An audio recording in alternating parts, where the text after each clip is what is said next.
স্টুডেন্টরা কি বলে, আমাদের মতন কি সাল সংজ্ঞা ইতিহাস তোমরা মনে রাখতে পারো? আমাদের মতন কি তোমাদের মুখস্থ বিদ্যা আছে? আমাদের মতন কি তোমরা পৃষ্ঠার পর পৃষ্ঠা লিখতে পারো? প্রশ্ন এত বড় প্রশ্ন লিখতে পারো? এক্সকিউজ মি, তোমরা হয়তো জানো না আমাদের সায়েন্সদের না তোমাদের যে মারাত্মক একটা সাবজেক্ট আছে, সেটা হচ্ছে বাংলাদেশ ও বিশ্ব পরিচয়। বাংলাদেশের স্বাধীনতা, সৌরজগৎ, ভূপ্রকৃতি, জলবায়ু, রাষ্ট্র, নদ নদী, খাল বিল, সম্পদ, জাতীয় সম্পদ, অর্থনীতি, কোনো কিছু বাকি নাই যেটা এইখানে নাই।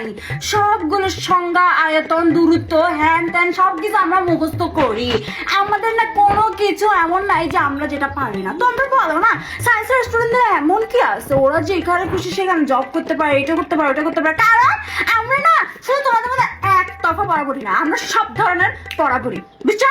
আমরা যেমন ফিজিক্স, কেমিস্ট্রি, সূত্র, মৌল, ম্যাথ গুলো, হায়ার ম্যাথের বড় বড় অঙ্কগুলো করে থাকি, ঠিক তেমনই তোমাদের পড়াটা না আমরা না পড়ে এ প্লাস পাইতে পারি। হ্যাঁ, তোমাদের সাথে আমাদের ওইটাই পার্থক্য যে তোমরা সারা বছর ওই ইতিহাস পড়ো, আমরা সারা বছর পড়ি না। আমরা জাস্ট পরীক্ষার আগের দিন রাত্রে বা কয়েকদিন আগে পড়ি, আর কয়েকদিন আগে পড়ে আমরা সন্ধ্যার মধ্যে পাস করে চলে আসি।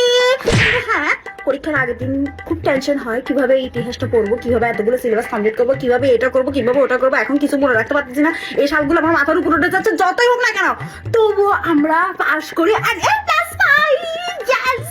তোমাদের সাথে আমাদের এটাই পার্থক্য। তোমরা সারাদিন শুধু ইতিহাস পড়ো, আমরা গ্রুপ সাবজেক্টে পড়ি, আদার্স করি। আমরা ম্যাথেও ভালো, অঙ্কেও ভালো, সবকিছুতে ভালো। আমরা বেশি জোস। তোমরা ফালতু।